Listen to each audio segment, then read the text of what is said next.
Hey guys, welcome to the Build Your Own Cyber Lab at Home with Kyle Slawczyk.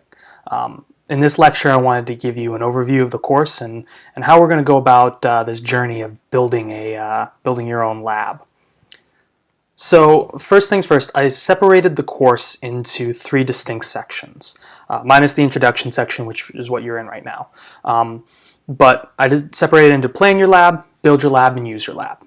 And in each section we'll talk about a little bit more on how to build a lab and what you need to think about. So in the Plan Your Lab, we'll talk about some physical versus virtual lab and the pros and cons of each one. And then I'll give you some equipment needs. What do you need for your virtual lab? What software?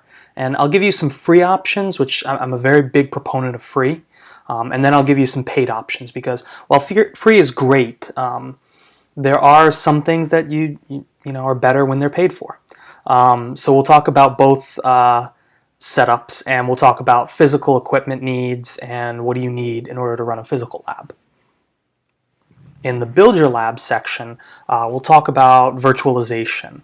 And I'm a big proponent of virtualization. Love virtualization. It's a great thing in the cyber world, used by a lot of cyber professionals to run operations or to even build your own lab, right?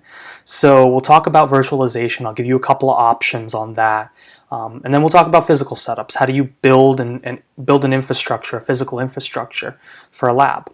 And then we'll get into something that's kind of new, and I think will really take off here in a little bit, but that's cloud-based labs. And how do you run a cyber lab in the cloud?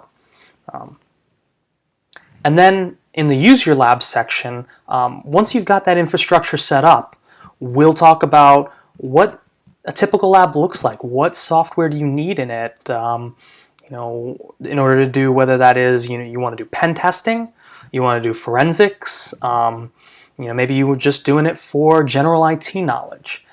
We'll talk about how to set that up and where to go from there. So that's the basic overview of the course. I hope you're excited because I am. And let's get started. Let's get into the next lesson. See you then.